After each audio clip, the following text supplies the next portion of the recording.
Saint Leo, Bishop of Catania, February 20th.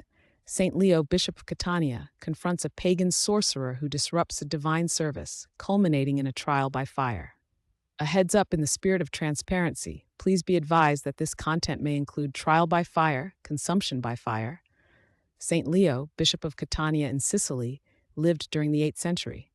The Church venerates him as a wonder worker, distinguished by his profound Christian love for the poor and for those who wandered without a home.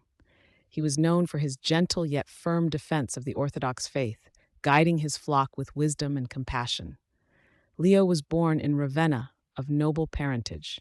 From his early years, he showed a deep piety, a keen intellect, and a love for the sacred texts. He entered the monastic life, dedicating himself to ascetic discipline and prayer. Through his monastic labors, he was ordained a priest, serving God and his people. Recognizing his virtue and wisdom, the people of Catania in Sicily chose him to be their bishop after the repose of their shepherd, Bishop Sabbatius. As Bishop of Catania, Saint Leo became a spiritual father to his flock. He offered kindness, charity, and pastoral care to orphans, widows, and the sick. He stood as a pillar of orthodoxy, especially during a time when the heresy of iconoclasm began to emerge.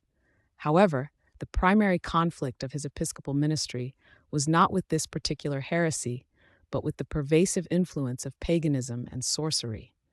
Catania was troubled by a notorious sorcerer named Heliodorus. Heliodorus was the son of Christian parents, but he had rejected the faith of his fathers, choosing instead to devote himself to magic and demonic arts. He deceived the people of Catania with his illusions and malicious acts, causing public disturbances and leading many astray from the path of Christ. Saint Leo, in his pastoral solicitude, repeatedly implored Heliodorus to repent and abandon his wicked ways. Despite the bishop's earnest appeals, the sorcerer remained unrepentant, hardened in his heart against the truth. The conflict between the holy bishop and the sorcerer reached its culmination during a divine service. Heliodorus, filled with arrogance, entered the church and, through his sorcery, caused distractions, inappropriate laughter, and chaos among the faithful. He sought to disrupt the holy liturgy, profaning the sacred space. Witnessing this sacrilege, Saint Leo came out from the altar. He took his omophorion, the episcopal vestment symbolizing his spiritual authority, and tied it around the sorcerer's neck. He then led Heliodorus out of the church and into the city square. In the square, Saint Leo ordered a large bonfire to be lit. As the flames grew, he held Heliodorus and, praying to God, stepped into the midst of the fire with the sorcerer. The fire did not harm the saint in any way. His vestments and his body remained untouched by the flames, demonstrating the purity of his soul and the power of divine grace protecting him. Heliodorus, however, was consumed completely by the fire, leaving nothing behind but ashes. This miracle manifested the power of God over demonic arts and solidified Saint Leo's reputation as a holy man, a true servant of Christ who could command the elements through prayer.